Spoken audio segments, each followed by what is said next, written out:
নমস্কার, পিয়ালির সংসারে আপনাদের প্রত্যেককে স্বাগত। আজকে আমি যেই রেসিপিটা করছি চিকেনের, এটা আপনাদের প্রত্যেকের খুব ভালো লাগবে। আর এই রকম রেসিপি যদি প্রত্যেক দিন খাওয়া হয় তাতেও কিন্তু কোনো শরীর খারাপ করবে না। আমার রেসিপিটা শেষ পর্যন্ত দেখার অনুরোধ রাখলাম, আশা করি আপনাদের খুব ভালো লাগবে।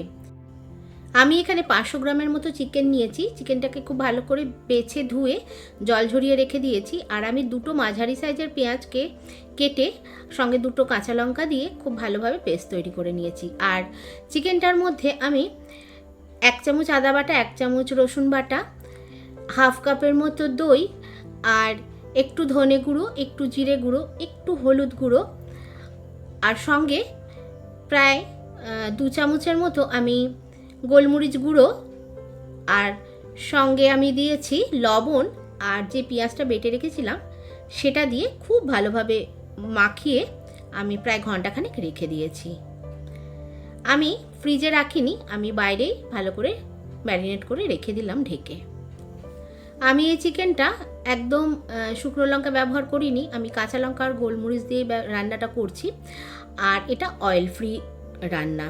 আমি এখানে বাটার নিয়েছি। 1 ঘন্টা পর আমি একটি ফ্রাইং প্যান বসিয়ে বাটারটা তাও আবার আমি লাইট ইউজ করেছি।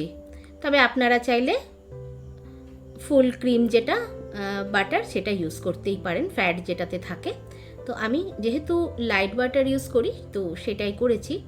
ওই বাটারটা আমি বড় চামচের 1 চামচের মতো দিয়ে ওর মধ্যে একটু রসুন বাটা দিয়ে ভালো করে নাড়াচাড়া করে ম্যারিনেট করা চিকেনটা দিয়ে দিয়েছি।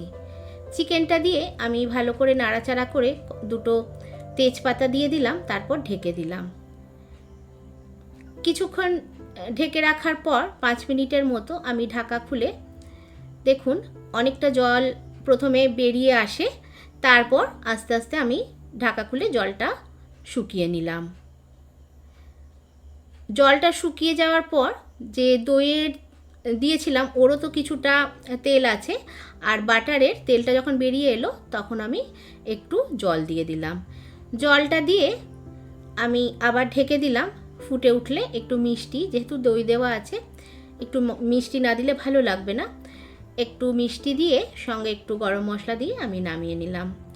এই রান্নাটা রুটি কিংবা ভাত দুটোর সঙ্গে খুব ভালো লাগবে। আর এটা কিন্তু ডেলি খাওয়ার মতো, যেহেতু খুব লাইট। এটা আমার ভিডিও আপনাদের কেমন লাগছে অবশ্যই জানাবেন, আর ভালো লাগলে লাইক শেয়ার কমেন্টস করে দেবেন। আমার চ্যানেলটিকে এতদিন যারা সাবস্ক্রাইব করেছেন তাদের সবাইকে অনেক অনেক ধন্যবাদ, আর যারা এখনও সাবস্ক্রাইব করেননি তাদের সাবস্ক্রাইব করে দেওয়ার অনুরোধ রাখলাম। আজকের মতো ভিডিওটা আমি এখানেই শেষ করছি। দেখা হবে আমার নেক্সট ভিডিওতে। আপনারা সবাই খুব ভালো থাকবেন আর অবশ্যই এটা ট্রাই করবেন। নমস্কার।